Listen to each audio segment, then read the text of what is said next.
Então, pessoal, tudo bem com vocês? Eu espero que esteja tudo bem com vocês. Eu sou a Vicky Bowman e hoje nós vamos falar sobre o que? Crime. Crime, sangue, coisa macabra. Vocês gostam, eu também, então... Mas vamos lá, né? Enfim, gente, antes de começar o vídeo, eu gostaria, por favor, de pedir humildemente a vocês que se inscrevam no canal, deixem um comentário e deixem aquele like super gostoso pra mim, por favor, porque não tem custa nada, só vai me ajudar muito, muito, muito, muito. Então, por favor, gente, façam isso, tá? Se vocês não gostarem do vídeo, então não precisa marcar dislike, não, é só não marcar, tá? Mas, enfim, antes de começar também, me sigam nas minhas redes sociais que estão aqui, né? Aqui. Tá bom, gente? E hoje nós vamos falar sobre uma pessoa histórica, né? Um ícone, né? Uma pioneira nesse negócio de matar, né, gente? Gente, eu usei como base a pesquisa, né? Eu usei este livro aqui, maravilhoso, Ladies Killers, da Dark Side Books. Muito bom mesmo. Amei. Obrigada, vó, que foi quem me deu o livro. Enfim, hoje a gente vai falar sobre esta figura icônica chamada Elizabeth Bathory. Então, vamos lá. Vinheta.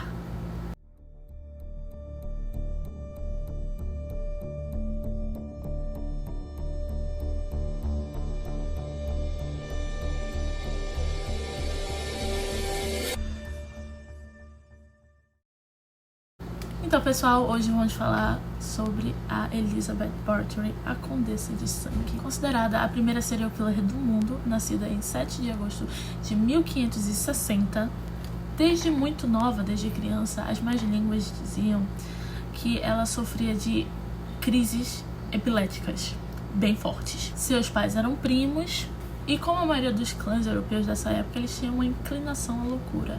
E, desde pequena, ela presenciou fatos extremamente violentos, situações extremamente violentas, e ela se divertia com isso. Ela dava gargalhada quando alguém era decapitado ou sofria algum tipo de tortura.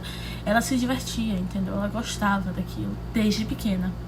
E, além de ser extremamente inteligente, ela também era muito bonita. Ela tinha uma beleza realmente muito grande, que... muitas pessoas acabavam se apaixonando por ela. Há rumores que ela teve um caso com um camponês e acabou ficando grávida. E quando a criança nasceu, ela foi separada da criança. Lembrando, são só rumores. E o então noivo dela, o Ferek... Eu vou errar esse nome. Então, eu só vou pôr aqui. Eu vou tentar falar, mas eu vou pôr aqui o nome dele. O nome dele, Cristo, ai, velho, é Ferek Nadas da... Tá aqui. Enfim, é muito difícil esse nome, meu Deus. Enfim, mas o noivo dela, né, o Ferek, ele, quando soube da traição, ele mandou castrar esse camponês e depois o atirou aos lobos, aos cães selvagens. Lembrando, só rumores. Então, aos 10 anos, ela se casou com o Ferek, né? E então ela aprendeu a administrar as terras, os negócios do marido. Ela aprendeu lá como organizar tudinho direitinho. Ferek, ele era uma pessoa muito famosa, assim, por ser uma pessoa que ele era muito criativo quando era em relação à tortura, sabe? A criar novos jeitos de torturar as pessoas. Ele era muito bom nisso, sabe? Então, em 8 de maio de 1574, eles se casam, né? E eu falei que ela tinha casado com 10 anos, não, ela casou com 14. Com 10 anos ela tava noiva, perdão. Enfim, eles se casam e ali tinha mais ou menos uns 4.500 convidados por aí. E foram 3 dias de festa. E o Ferek, ele presenteou a sua esposa, né, sua então esposa Elizabeth, com o castelo mais macabro que tinha na Hungria. O mais reservado, o mais solitário que tinha. Que não vou conseguir falar esse nome, mas vamos lá. O castelo era construído em estilo gótico e ele se chamava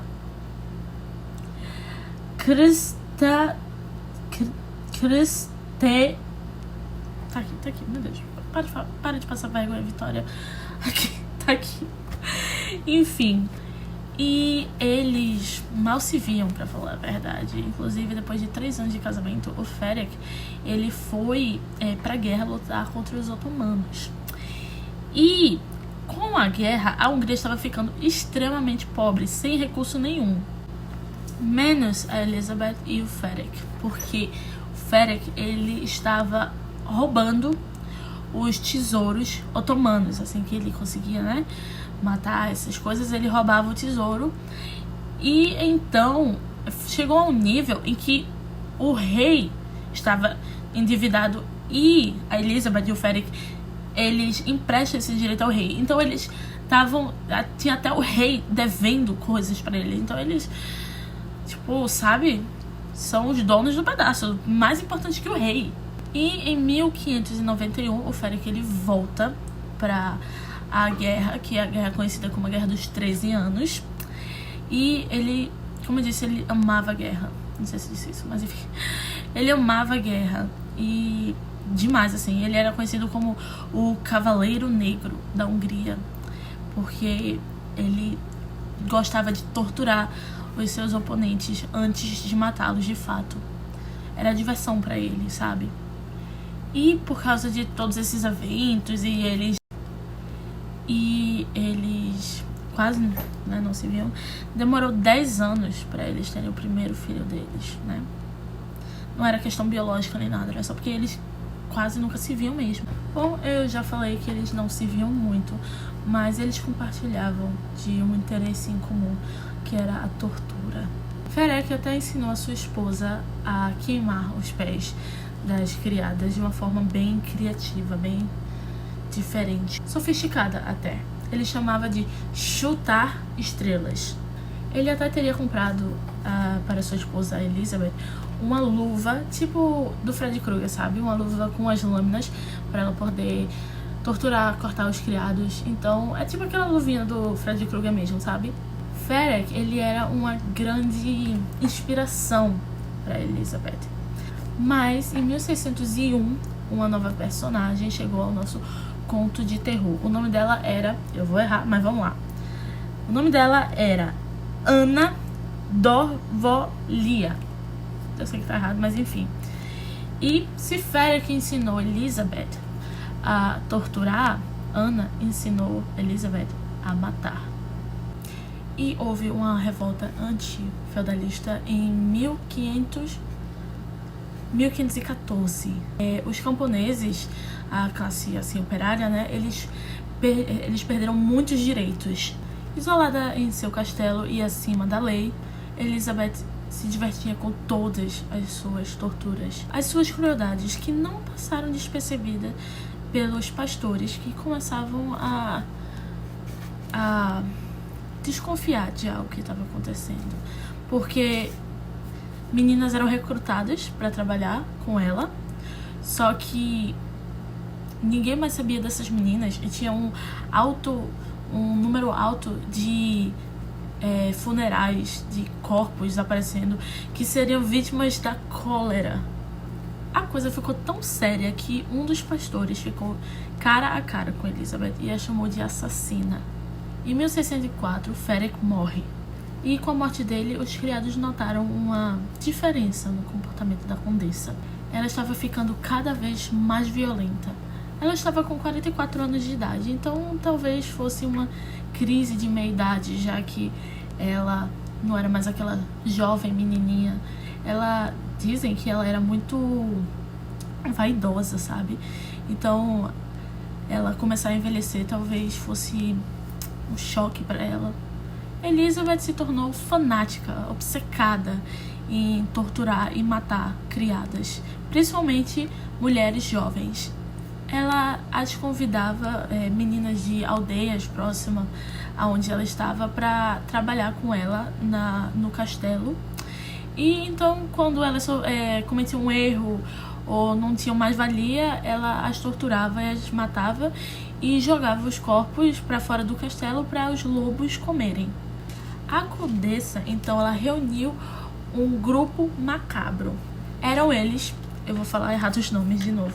Quantos nomes eu vou falar errado aqui? Mas vamos lá. Eram eles Ilona Jo, conhecida como Dorca, a enfermeira dos filhos da condessa. Uma lavadeira chamada Kathleen. E um jovem chamado Fico, eu acho que é isso. E a Ana também, né? Ana, Dorca e Ilona eram as piores. Kathleen era mais boazinha, de vez em quando ela tentava ajudar uma menina que estava sendo torturada, dar um pouco de comida, uma água. Só que algumas vezes ela era pega, né? E apanhava também. E tudo começava com um erro da criada. Digamos que um erro de costura, a criada cometesse, ela era torturada com agulhas. Se uma criada roubasse uma moeda, ela era queimada, queimava a pele dela com a moeda. Haviam câmaras de tortura em todas as propriedades da condessa. Todas elas tinham uma câmara de tortura com todos os equipamentos necessários: alicates, tesouras, facas, agulhas, tudo, fogo, né? Fogo lá. Era um verdadeiro show de horrores. Todo santo dia tinha morte, tinha tortura, show de horrores. Haviam até boatos de canibalismo. E nesse grupo, cada um tinha uma especialidade. Por exemplo, Dorca, ela gostava de cortar os dedos das pobres moças com tesouras. Ana gostava de chicotear 500 vezes as costas das criadas. Já Elizabeth, ela gostava de tudo. A condessa, ela não conseguia fazer nada, ela não conseguia comer, beber, fazer nada sem antes presenciar e participar de qualquer tipo de tortura. Sem mortes, a Elizabeth, ela se sentia incompleta. Há muitos rumores sobre essa mulher, e um deles é que ela se banhava no sangue de virgens. A história diz que ao bater em uma criada, um pouco de sangue caiu em sua mão, e quando ela limpou a sua mão, a sua pele, ela parecia estar mais jovem, revigorada. A sua mão, a sua pele, ela parecia estar mais jovem, revigorada.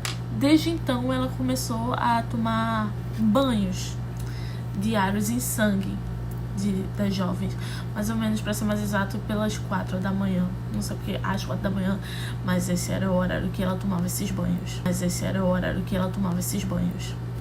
Outra coisa que vale comentar é que ela só matava, não sei se vocês notaram até agora, mas ela só matava mulheres.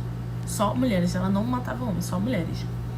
E talvez isso fosse o fato dela ter um quadro de lesbianidade reprimida. E com tantas mortes, Elizabeth, ela começou a se tornar uma assassina imprudente, desorganizada. Então, em 1609, a Ana, ela morre do nada. E a condessa também começou a perder dinheiro. Então ela começou a dar ouvidos à sua camareira, que supostamente ela era uma bruxa da floresta, que diziam, né? Com a morte do marido e de Ana, Elizabeth, ela começou a ficar mais louca, sabe? Mais instável, mais, se é que é possível, mais cruel.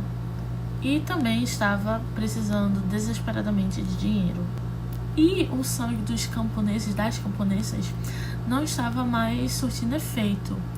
Então, a camareira, né, a bruxa, ela disse que talvez o sangue de moças nobres pudesse ajudar. Mas sequestrar camponeses é uma coisa, sequestrar nobres é outra. Então ela teve essa ideia de criar uma escola de etiqueta. Assim ela resolveria os dois grandes problemas dela: a falta de sangue, né, que ela pegaria das meninas, e o dinheiro que os nobres iam enviar as filhas, né, iam pagar por pelos custos dos estudos.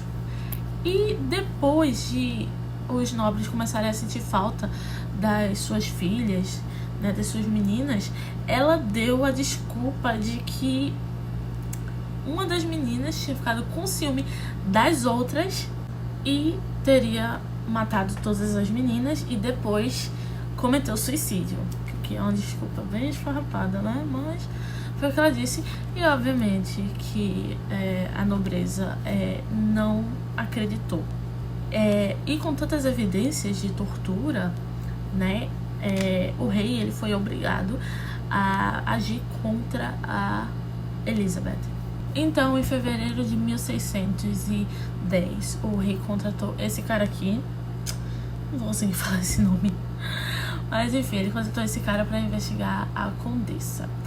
O que foi um pouco esquisito, porque esse investigador, ele era um dos melhores amigos do Ferek. Então, e até eles eram tão próximos que no leito de morte, o Ferek, ele pediu para esse cara, o investigador, ele tomar conta da Elizabeth. Inúmeras pessoas foram entrevistadas e confirmaram os rumores de crueldade por parte da condessa.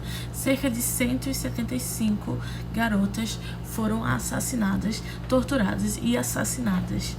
Além das manchas de sangue nas paredes, era também relatado sons, gritos, som de espancamento. Então, depois de toda uma investigação, o detetive, ele tinha certeza que era Elizabeth que estava fazendo tudo isso. Porém, ele ainda estava ligado à promessa que ele fez ao seu melhor amigo, o marido, o Ferek, o marido da Elizabeth. Ele, então, escreveu aos filhos e aos genros da condessa para pedir conselhos.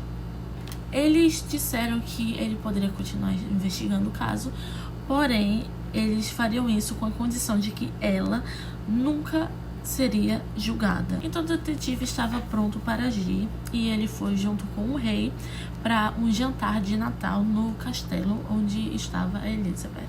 Ela se demonstrou amável, porém nervosa, e ela serviu um bolo estranho, cinza. O bolo era em formato de laço e tinha uma hóstia no meio. Assim que os homens comeram o bolo, eles começaram a passar mal. E, convencidos de que ela estava tentando envenená-los, matá-los, eles saíram às pressas do castelo. Na véspera do ano novo de 1610, a condessa ela se encontrou com a camareira, a bruxa, para planejar um feitiço de proteção.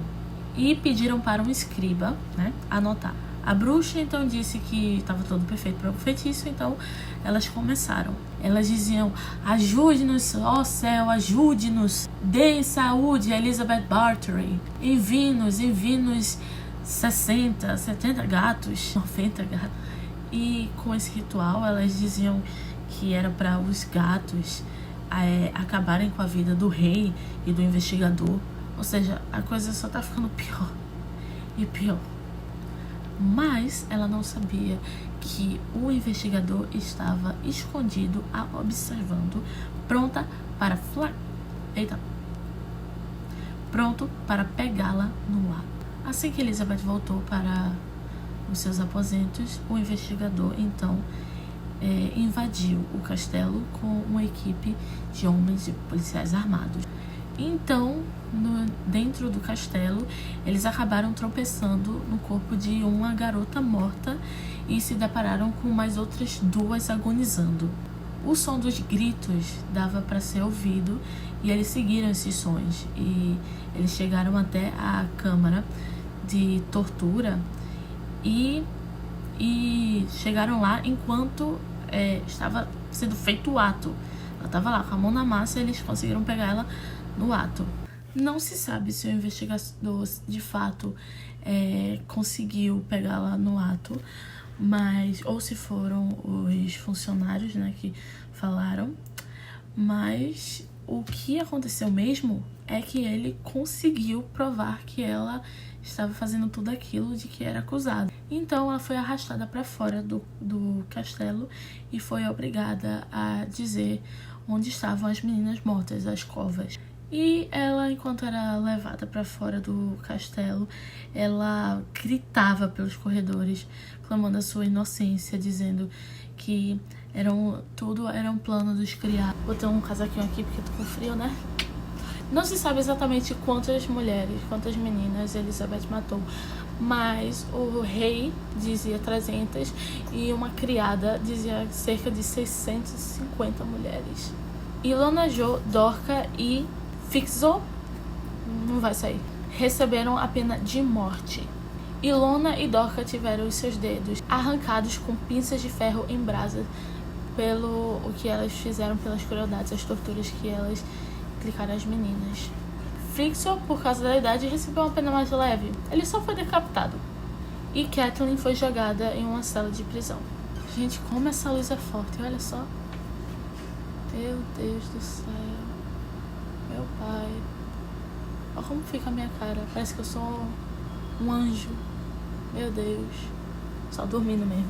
Elizabeth, então, como prometido, nunca foi levada de fato a julgamento. Porém, ela foi condenada a passar o resto dos seus dias na masmorra do castelo dela.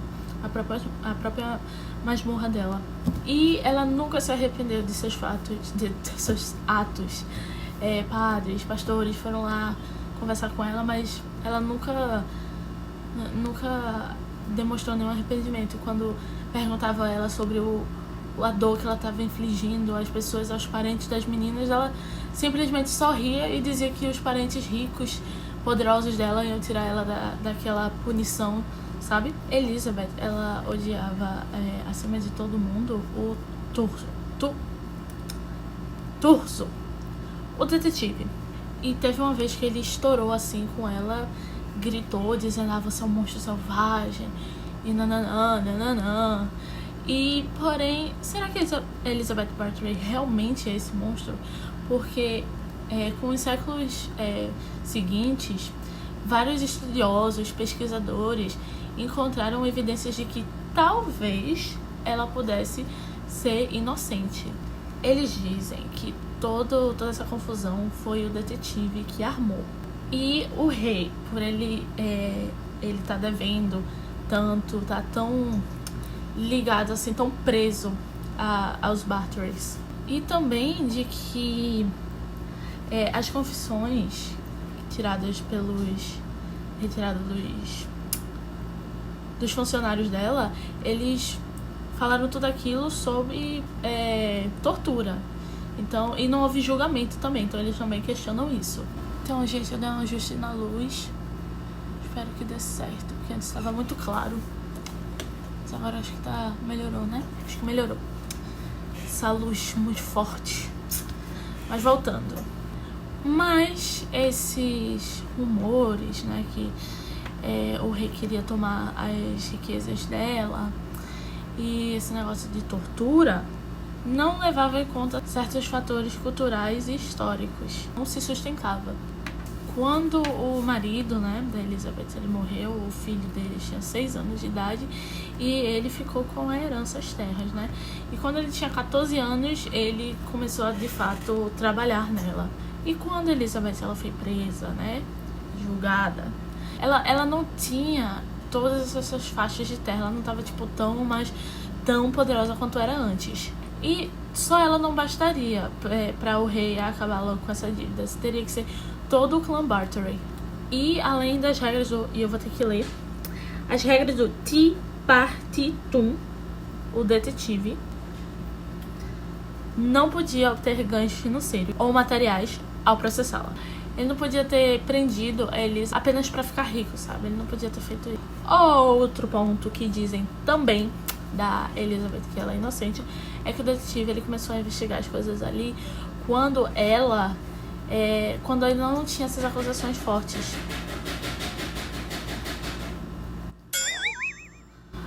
Quando não tinha essas, né? Você entendeu? Havia apenas rumores da violência e ela nunca foi informada que tinha um inquérito ali rolando sobre ela. Porém, tudo isso é legal de acordo com o código. Grande parte do que as pessoas alegavam sobre ela, na verdade, eram rumores, eles ainda não eram provados. E as confissões sobre tortura sempre eram bem suspeitas, sabe? Havia muita desinformação rodando, sabe? Por exemplo, pelo fato, né, de ser 650 mulheres. Há também muitas outras teorias, né, que dizem que, por exemplo, ela era protestante, por isso que o rei botou ela por trás das grades, porque o rei era católico. Ela era uma mulher muito poderosa e ele não gostava disso. Então, talvez alguém um dia encontrou o caderno com todos os nomes das possíveis vítimas. Talvez algum dia alguém encontre esse diário, né, talvez. Disseram que existia, né? Talvez, vai que, né?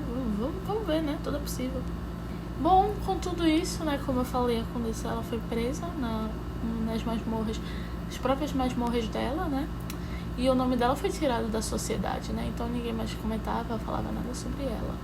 Bom, mas verdade ou não, essa mulher inspirou muitas coisas, inspirou filmes, livros, até o próprio Drácula ela inspirou, bandas de rock, tudo. Ela é uma figura bem presente. A sua história é muito conhecida hoje em dia. E se você botar no Google mesmo, por exemplo, botar lá Elizabeth Barton, você vai ver o quão ela é sexualizada. Você encontra HQ, tudo sobre ela. Dos 306 testemunhos que o detetive conseguiu, apenas um deles incluía sexo. Ou talvez duas, mas era bem pouquinho mesmo, sabe? A investigação não era sobre um desvio sexual, se ela era lésbica ou não. Mas sim, era sobre as mortes e as torturas. Mas, com o passar dos séculos, o sexo foi cada vez mais entrando nessa história da Elizabeth. Também tinha o boato de que ela tinha um amante, né? Uma moça camponesa. Há boatos também de que ela dormia com outros enquanto o marido dela estava fora. Tem até a história de uma tia chamada Clara, que ela gostava muito de visitá-la quando o marido estava viajando. E essa tia, ela era muito conhecida pelos boatos dela ser bissexual e também feiticeira, que ela teria ensinado a sobrinha Elizabeth feitiçaria, como fazer sexo com mulheres. Tem outro boato também que diz que a Ana era amante da Elizabeth. Ela morreu em 22 de agosto de 1614. A última coisa que ela fez foi deitar na cama e começar a cantar. Ela foi enterrada em solo sagrado, mas posteriormente tiraram o corpo de lá após queixas dos cidadãos, e ela foi levada até a cripta dos Barters. A cripta foi aberta em 1995 e nenhum resto de Elizabeth foi encontrado.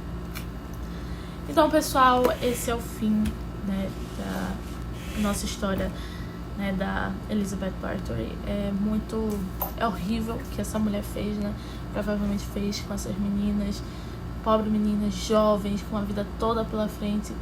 Então, aquela coisa, né? Gente ruim mesmo, que hoje em dia merece estar queimando no inferno, se Deus quiser. Mas é isso, galera. Então esse foi o vídeo de hoje, tá? Espero que vocês tenham gostado. Voltando, galera, deixa aquele curta massa, se inscreve no canal, escreve um comentário que eu sempre leio. Inclusive, me deem dicas, pessoas que vocês querem que eu fale. Vocês botam lá nos comentários, fala de não sei quem, Vicky, fala de não sei o que. Tudo bem, eu faço. O que é que vocês não me pedem chorando, que eu não faço sorrindo, não é mesmo? E antes de acabar, eu gostaria de dizer muito... Ai, tá coçando. Muito obrigada a esse editor maravilhoso aqui, que eu tô pondo o nome do canal dele aqui, maravilhoso. E segue ele também aqui no Instagram também, que é o Breno Moura, tá? Então, e se vocês quiserem alguma coisa, se precisarem de alguma coisa, só falar com ele aqui, ó, que ele arrasa. Então, galera, brigadinha, beijos, até a próxima.